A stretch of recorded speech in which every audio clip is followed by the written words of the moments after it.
జగన్మోహన్ రెడ్డి గారు ఈరోజు మాట్లాడుతూ రాహుల్ గాంధీ గారికి చంద్రబాబు నాయుడు గారి మధ్యన రేవంత్ రెడ్డి గారు వాళ్లకు హాట్ లైన్ లో ఉంచడం వల్లనే ఈరోజు ఆంధ్రప్రదేశ్ లో జరిగినటువంటి ఎలక్షన్ కమిషన్ అవకతవకల గురించి మాట్లాడలేదని చెప్పి వ్యంగ్యంగా మాట్లాడటం జరుగుతుంది. జగన్మోహన్ రెడ్డి గారు ఫస్ట్ మీరు ఎన్నికలు ఓడిపోయిన తర్వాత మీ ఆలోచన విధానం ఏందో నాకు అర్థం కాలేదు. ఆల్రెడీ చంద్రబాబు నాయుడు గారు ఈ 18th లోక్సభను కాపాడడానికి ఎన్డీఏలో జాయిన్ అయ్యి ఈ రోజు 270 దాటడానికి ఈ రోజు పవర్ లో ఉండడానికి కారకులు. మీరు ఎవరినన్నా బ్లేమ్ చేస్తే మీ రాష్ట్రంలో ఏమైనా తప్పులు జరిగి మీరు ఓడిపోవడానికి కారణమైతే ఎలక్షన్ కమిషన్ ఆఫ్ ఇండియా మీరు బ్లేమ్ చేయాల్సింది నరేందర్ మోడీని, అమిత్ షా గారిని. మీరు వారిని బ్లేమ్ చేయకుండా రాహుల్ గాంధీ గారి ఇంటిగ్రిటీ గురించి మాట్లాడటం చాలా ఆశ్చర్యకరంగా, చాలా హాస్యాస్పదంగా ఉంది.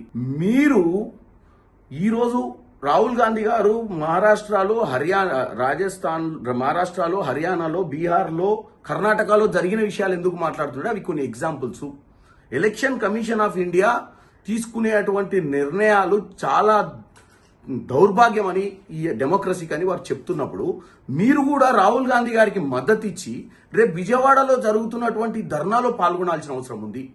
అంతే తప్ప తెలుగు రాష్ట్ర ప్రజల్ని తప్పుతో పట్టించే విధంగా మీరు మాట్లాడి రాహుల్ గాంధీ గారి ఇంటిగ్రిటీ గురించి మాట్లాడే అర్హత మీకు లేదు.